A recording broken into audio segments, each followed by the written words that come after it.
ToonGrin.com.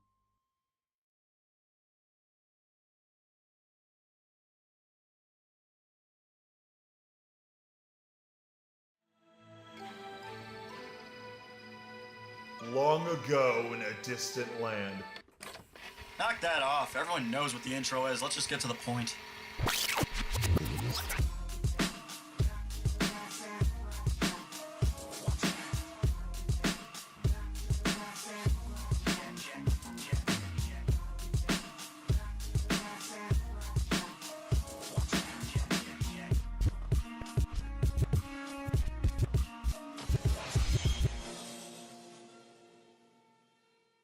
Welcome, watchers. I am Nero, and first off, if you haven't seen my original retrospective on Samurai Jack, go do it.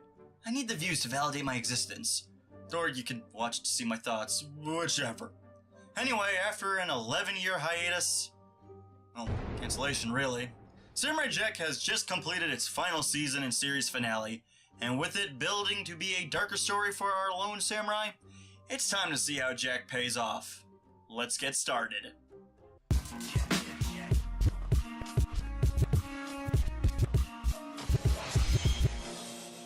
It's been 11 years since the original series left off, and a lot has changed, but as they say, the more things change, the more they stay the same. Jack is 50 years older now, and yet, he hasn't aged. The time travel magic that sent him to the future has rendered Jack timeless, thus he will continue on living as an immortal, witnessing the atrocities of Aku and endlessly protecting the weak. So long as he's not killed, of course. A cool concept, but other than tweaking a bit of his psyche, this narratively doesn't do too much in the long run. Actually, given the ending, is he even immortal anymore, or is the spell's effect on him nullified after killing Aku? But in order for that to work, Aku would have to cast a spell on him to begin with, so where does that really lead us? Either way, it's a neat idea all the same, but kinda moot. Oh, and Jack also lost his sword. See, this is the part of the plot I kinda dig, that Jack's been at it for so long. He's been a traveling Ronin for decades. After making it to the last time portal, his last shred of hope is destroyed, and he's forced to slay innocent creatures corrupted by Aku's magics. Thus, his fighting spirit is completely broken. His sword becomes the physical manifestation of that crushed hope and disappears from his possession. This gives the sword a bit more sentience and importance to the narrative and theming of the story. Like Fi from The Legend of Zelda. Look at that. More similarities. What are the odds?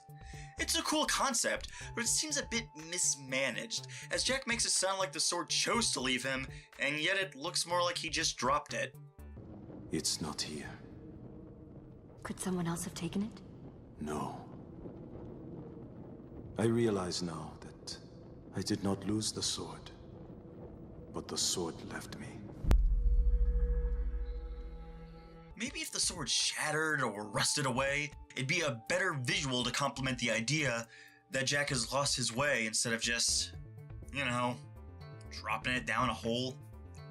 Anyway, ageless and swordless, Jack travels in secrecy for the last 50 years, evading Aku's notice. And what has the Shogun of Sorrow been doing the last 50 years? Not much. Big Kahuna just sort of squats in his tower and occasionally will deal with the insurrections, but otherwise he's just sort of bored off his ass, living in a constant state of dread at the idea that the one man out there who can kill him is still alive, even though he's tried everything he could to kill this guy. So, fun times all around for Aku. Actually, if Jack hasn't come at him for like 50 years, why hasn't Aku asked the question as to why? I mean, logically speaking, Aku always spies on Jack. He knows where Jack is pretty much with omnipresence. So, why doesn't he ask the question of why the samurai hasn't come to kill him? How does he even not know that the sword's missing? If anyone would know that the sword is missing, it would most likely be Aku because he constantly spies on Jack. Well, I just assumed that eventually, over time, he would just die! Well, at least he has a cult. He's got that going for him. So, yeah, Aku sort of started a cult. Or a cult started because of him. It sort of doesn't make sense since it's pretty widely acknowledged that Aku is a tyrant, and yet there's this cult that treats Aku as though he's a god. I guess the show needed newcomers so that there's gonna be, they're gonna bring the darkness we were promised, as the High Priestess drinks Aku's essence to squat out 7 daughters for the sole purpose to train them to kill Jack. It's like how Jack was trained for the sole purpose to kill Aku. Reflective theming. I see what you did there, Gendy. Themes, man. It's like poetry, it rhymes. Good stuff. So, the premise is set. Jack's on the run, and Aku's cult of 7 assassins is out to get Jack, and the Scotsman is dead. All in all, it's the tale of Jack trying to reclaim his sword to fight and slay the Deliverer of Darkness, the conclusion that we've all been waiting for. The downside here? Based on the layout of the premise, you wouldn't be wrong to assume this season of Jack would take a narrative focus. Different from the wackier episodic nature of the previous incarnation, the show sort of meanders. It's not terrible, but the first 3 episodes feel like the original series opener in that it feels like a narrative movie. That's fine, but in the original, the transition from narrative to episodic was smoother due to the fact that the show was given the time to be episodic. In this final season, it goes from narrative to episodic adventures, kills the pacing. The original series was not narratively driven. Its only thread was Jack occasionally finding a time portal and attempting to slay Aku. This final season, however, was developed solely to conclude what came before it, to take lingering threads and bring closure. So the show has got one arm tied behind its back with the pressure of closure on it. Plus, this season is limited to a 10-episode run instead of the previous 13-episode per season run. As I watched it, I got the feeling, not fact, but the feeling there was backroom management working against Jack's completion. I gotta ask, why cut it 3 episodes short? It might not seem like much, but those 3 episodes really could have helped balance the story out. Treat the last 3 as a movie to bookend it. 3 to open, 3 to close. I think it could have helped with the pacing immeasurably. The first 3 episodes were super spicy, and they started dark imagery, theming, and death. But it may just be me, but after that it goes kinda mild. Not bad, but some of the episodes seem a bit rushed. And I mean really rushed, as in there wasn't enough time to tell the story they wanted properly. The final episode alone takes everything and is forcibly wrapped up in a span of 20 minutes. How could the pacing be this uneven? I think part of it is that it felt like it fought between being a film and trying to be a show, and instead it just sort of met in the middle. The story was set up pretty good. The more mature stuff was neat, and the shaping of the new status quo probably wouldn't have hurt to shape it up a bit more. But that's just me.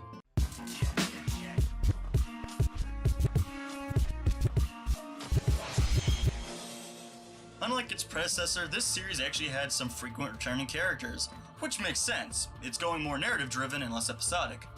Does that mean many of them had development? No, not really. But still, it had a few and some integral players and returning figures. Plus, a lot of the criticism can really be boiled down here, so let's get started.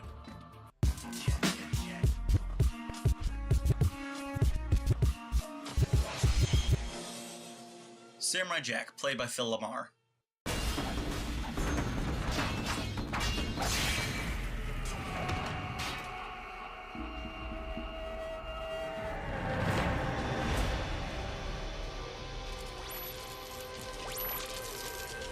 Jack is interesting this season. Arguably more interesting than he's ever been. Previously, Jack was the kind, silent, and stoic hero archetype, and continues that trend here, but the 5th season dives into Jack's psyche, showing his trauma has grown to get the better of him. His survivor's guilt, the loss of his sword, his immortal existence, has all culminated into an internal conflict that manifests itself as a psychological tormentor that makes for compelling story. There's no way home. There's nothing to fight for. There's no more honor.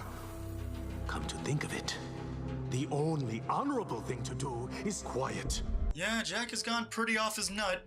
He's so emotionally broken that he's contemplating suicide, and this resonates so much with me, as my middle school and high school years put me in a similar mind space. Jack's dealing with depression for his failures and contemplation of suicide is all too real approach and seems like a natural progression for him. A man out of time, and he's just lost everything. I do find it fascinating, however, that while Jack desires this eternal release, and his manifestation is repeatedly taunting him about it, Jack still never seems to give up. He could easily let his enemies just kill him and be done with it. Yet he goes on. Jack is a survivor, and nothing stops him from fighting back for what he believes in. Even when he kills his first human, and yeah, Jack finally takes a non-robotic life, he's affected by the realization of this action, but come episode 3, his survivor instinct pushes him through, and he executes 5 other daughters with surgical precision.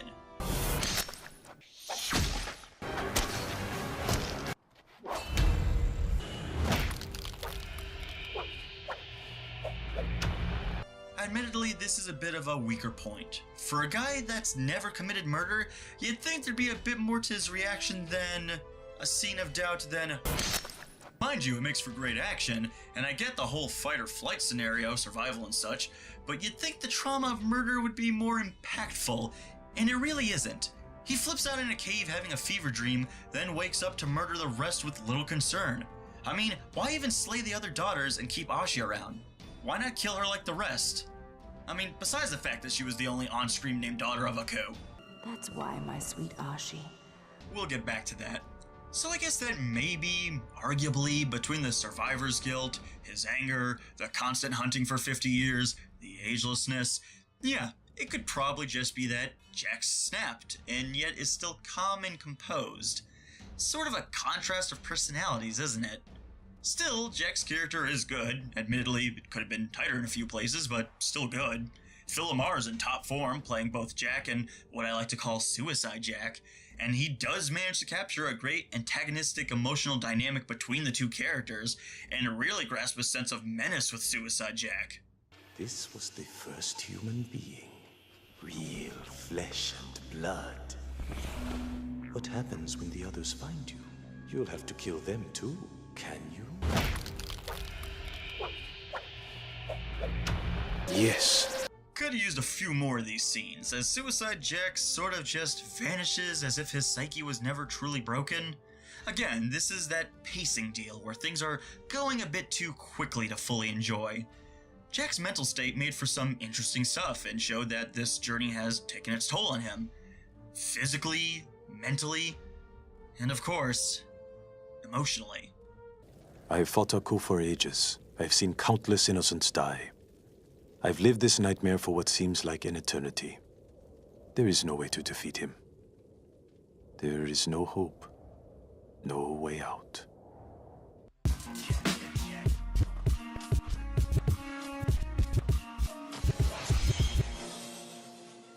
Ashi, played by Tara Strong. You worthless scum! I will kill you! You can never escape from Aku! You will die! You will die a horrible death! And then Aku will sing, for he is free from the parasite that you are! Die, samurai! Die! Die, you scum! Die! Die! Die, samurai! You will die! Ashi is, simply put, the important one out of Aku's daughters, being that she was the only one that was given a name on screen. And she's alright. I mean, she is an awesome Valkyrie bitch who can take out an entire army on her own, and then fight off her psycho bitch mom, but she also kinda sucks. My real critique is that you know exactly who Ashi's character is right out of the gate. That's why, my sweet Ashi, the daughters of Aku must stay focused. Never relent. Always attack. Teach this one a lesson. Boom! Only daughter of Aku to get a name, so she clearly needs to be the only one that survives. Also, she's got them girly parts, so she must be a love interest, right? Ah, well, yeah, that was to be expected. And that's my point, though.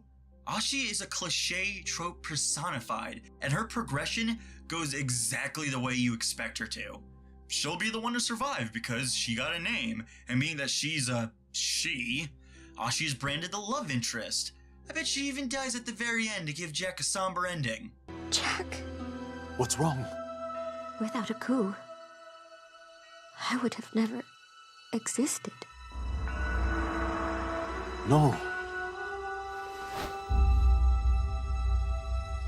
I knew it!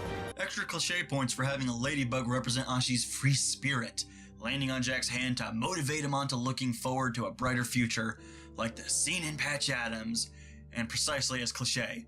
Though at least the ladybug was set up in previous episodes, so that's something. So Ashi is like a bag of trail mix.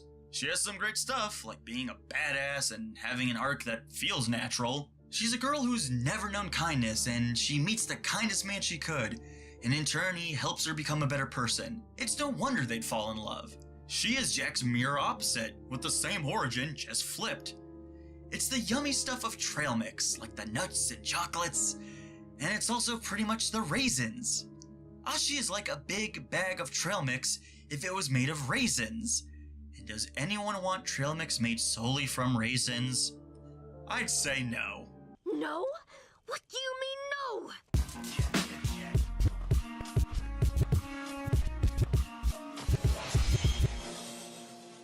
The High Priestess, played by Greg Delisle, and the Daughters of Aku, played by Tara Strong and Carrie Waldron. You are 7, but now you wear the face of one. One purpose for which you were born. To kill the samurai! The Daughters of Aku are a cool concept. A ritualistic assassin cult devout to killing Samurai Jack. That's pretty neat. Not a bad concept, but also not very memorable or really intimidating.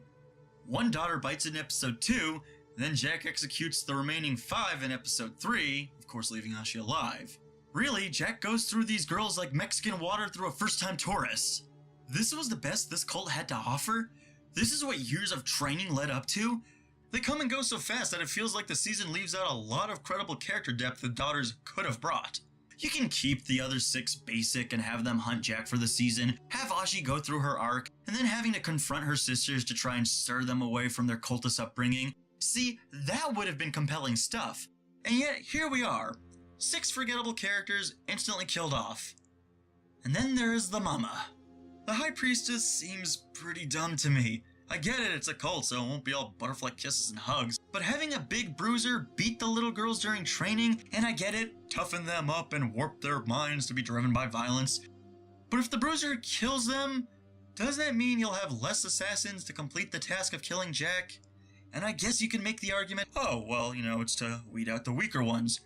Yes, but given who Jack is and his amazing track record, don't you need all the help you can get? I'm just saying, it seems sort of counterintuitive to risk killing your own soldiers, especially since the priestess doesn't have any more Aku juice to squat out more kids. She only gets the 7 to bank on killing Jack.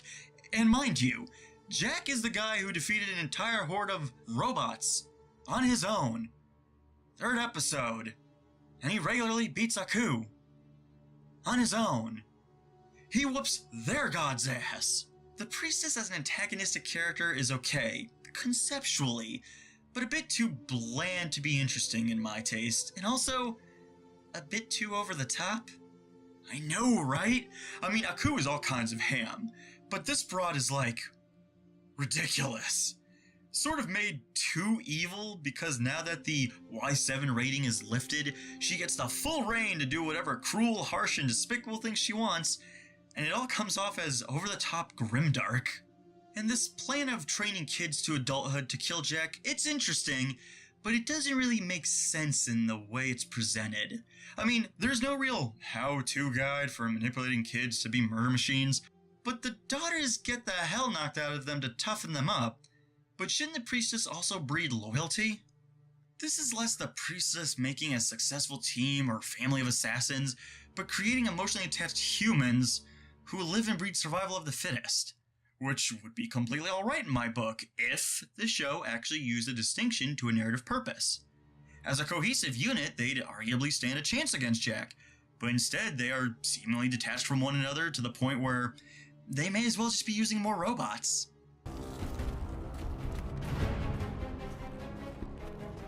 Death is failure. And considering Ashi's turn, it isn't even a difficult one to make. She only knew pain and cruelty with the cult. There's no sense of bond or sisterhood or familiarity. If she were actually manipulated to believe that the cult was a family and Aku was a provider, it strengthened Ashi's internal conflict. So then it's nature versus nurture. Instead, Ashi is singled out as the runt of the litter from the get-go. She's bullied constantly, hell, by her own mother nonetheless. So, of course she flips like a coin on them. It's not like it's a hard decision. And this goes back to the whole, it's obvious where her character's going. She's the one that's forced down the most. She's the one that's picked on the most. So it's no wonder she's gonna be the one that turns. The writing of this family of assassins, again, comes off rushed, making the emotion come off flat, and they're barely given enough to form an emotional connection to this new status quo. The daughters have no distinct personalities from each other. And then we quickly go through everything.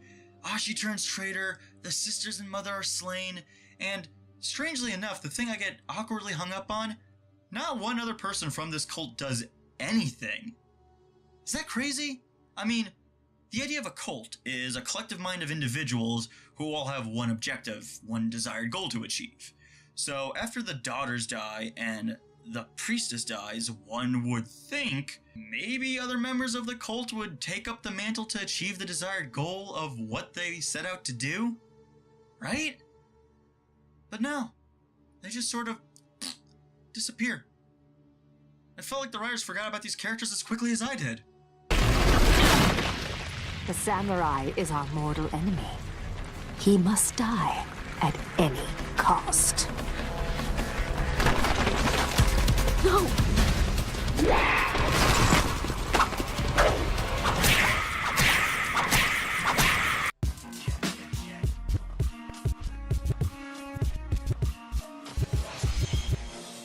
Scaramouche the Merciless, played by Tom Kenny. Samurai Jack! Man, it is good to see you, babe. The first long-running antagonist that Jack has ever come across besides Aku. And by that I mean he gets his funky can handed to him in his debut, and then spends the rest of his life trying to squeal on Jack to Aku to let him know that the sword is missing. A funny joke perhaps, but one that goes on too long is not worth the punchline and takes away time that could have been spent fixing the pacing of the series. So... Oh, but Master,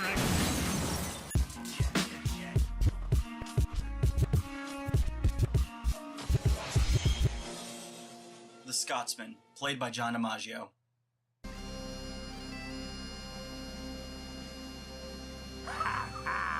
We found it! He dies, then comes back as a Force Ghost. Sorta helps out in the final fight, and had a bunch of kids.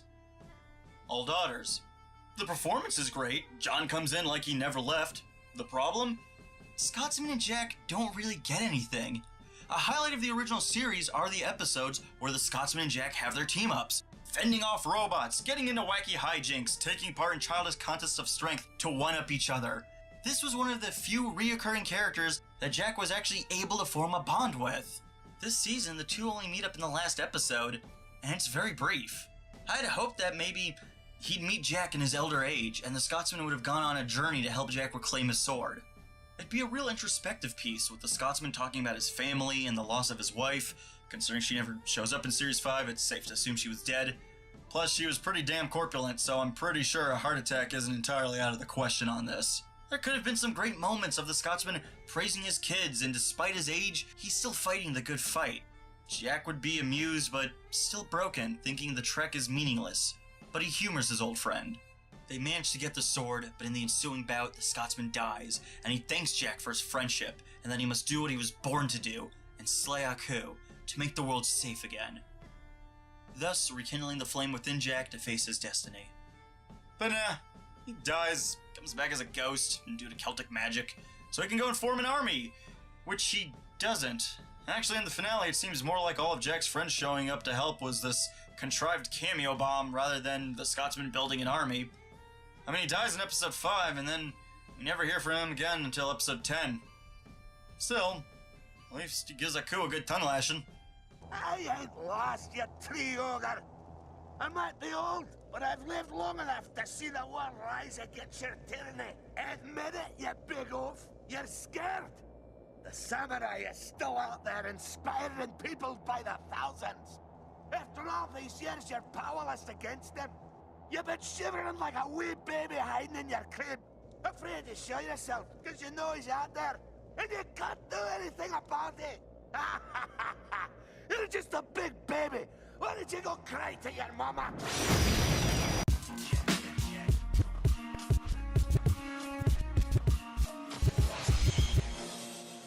Aku, played by Greg Baldwin. This is the new Aku, and he really doesn't care about a pathetic samurai who wanders around like a mad fool. It's hilarious, really. Okay, so let's talk about the elephant in the room here. Greg Baldwin is the substitute actor for Mako, who unfortunately passed away July 21st, 2006 from cancer. It was truly a loss for such a decorated actor. So I think many can agree Greg was never going to replace Mako, which is fine.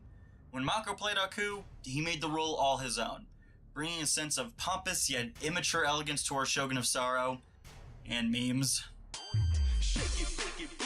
Extra thick! So how does Greg hold up? He's alright, but I don't much care for it. I don't put it on Greg though. Mako's a tough act to follow, but just the voice sounds kinda off. Greg can pull off a Mako mimicry fairly well. In Avatar The Last Airbender, it's noticeable that it's not Mako, but it's passable. Oh, it's just the celestial light.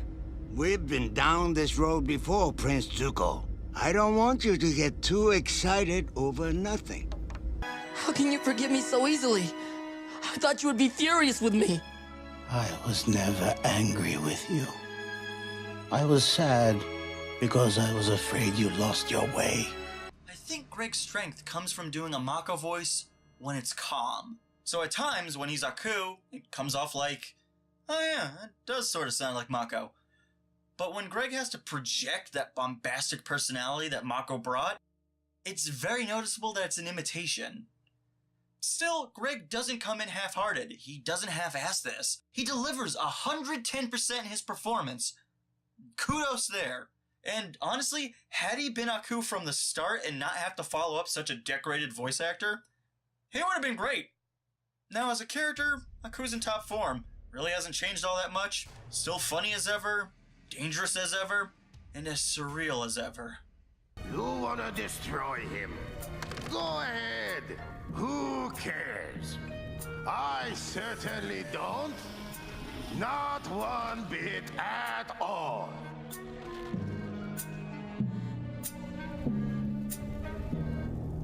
So, tell me what's been bothering you?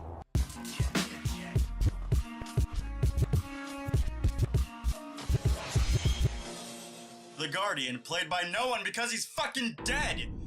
I don't get this. Jack traversed the damn planet to a sentient time portal guarded by this awesome blue Morpheus-looking motherfucker.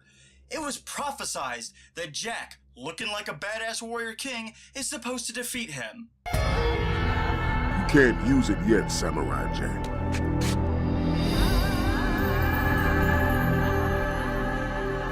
Not yet. Not yet. And yet, the Guardian is dead, killed off screen. By who? Why, by Aku, since he destroyed all the time portals. And the idea that Aku defeated the Guardian, that's nuts. I had previously said that the Scotsman was the greatest warrior Jack has ever faced. I was wrong, because the Guardian is, flat out, the greatest warrior Jack ever faced. Look, Jack's beaten Aku. He has repeatedly gotten close to killing Aku, and the only time he really fails is either through trickery or Aku fleeing the fight.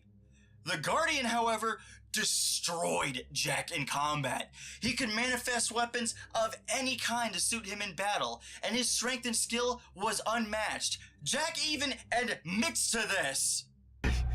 I have never faced a foe with such strength and skill.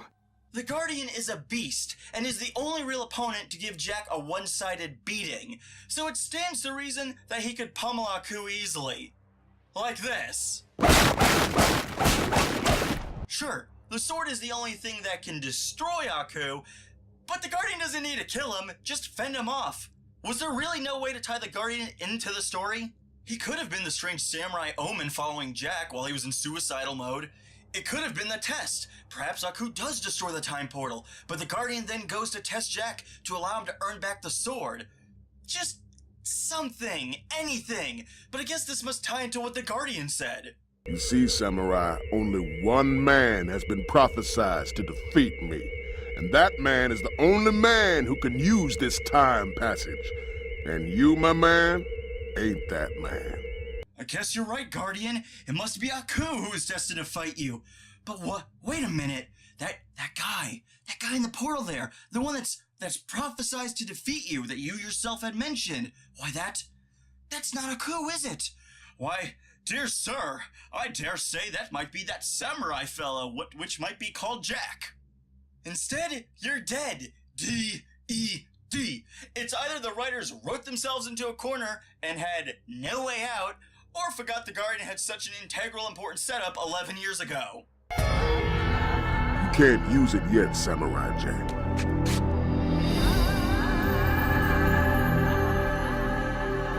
Not yet. That shit is wrong!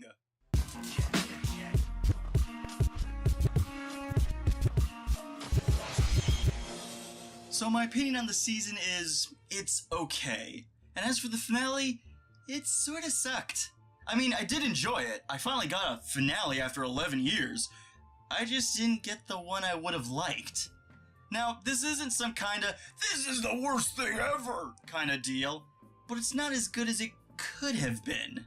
The final confrontation is pretty weak. Basically, Jack is at his lowest point, Aku has taken the sword, Ashi has been possessed, and Jack's about to be executed in front of the whole world, as of course Aku televises the whole thing, the cheeky dick. Then most of Jack's friends that he saved over the years arrive to fight Aku, which is nice, but pretty pointless since he clearly can't be beaten by anything other than the sword.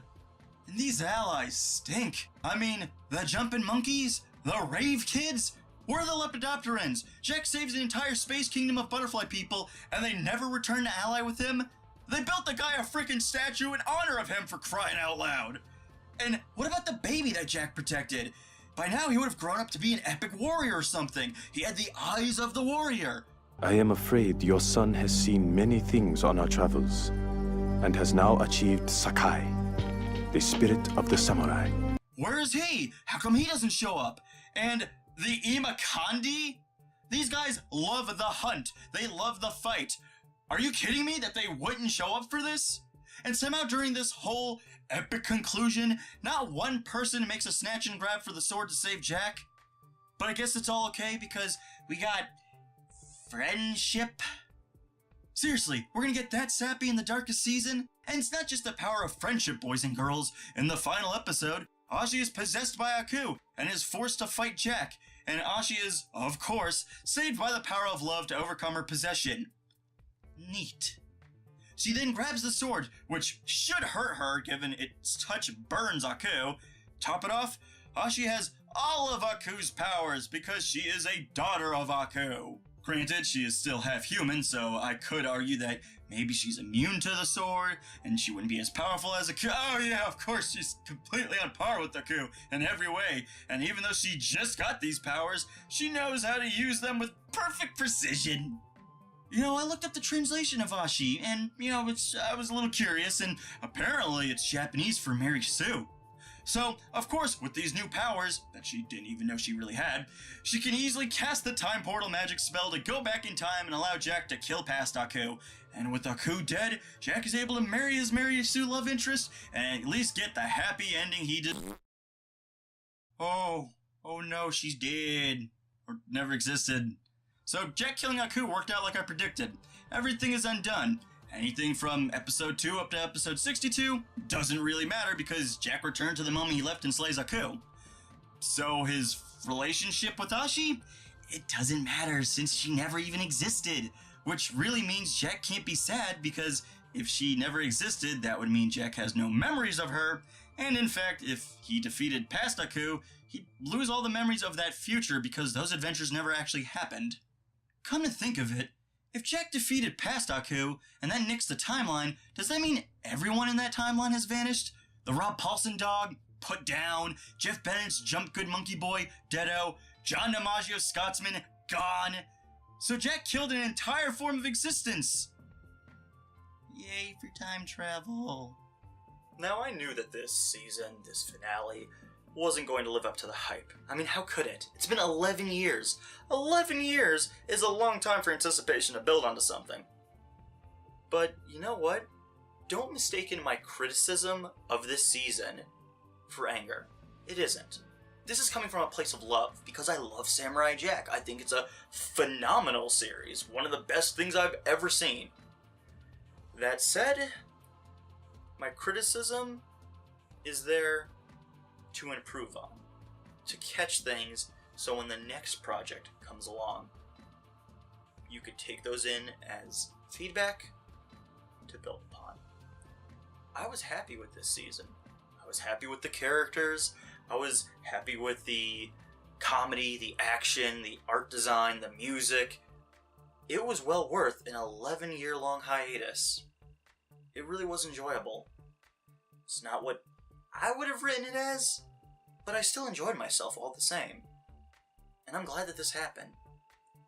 And to you, Gendy, I hope you'll continue to do what you do. I love your cartoons. Samurai Jack, Dexter's Lab, Semiotic Titan, even though it got canceled, which was bunk, by the way. But I love the work you do. You know how to take art to almost like a whole new level. You know how to mix sound and graphics and tell stories practically silent. An art form that I would dare argue is dead nowadays. But you still know how to do it. You still know how to sell emotion and comedy so well. And with that in mind, I hope you'll continue to do what you do. I hope you'll keep making shows. If you have to go the indie route, by all means, I would gladly kickstart plenty of your ideas if I could just hear what they are. This was a fun experience. I'm really glad you came back. I'm really glad you finished this off. It might not have been ideal to what I have wanted to do with the franchise, but I'm happy with it all the same. So, with that said, arigato, Gendy-san.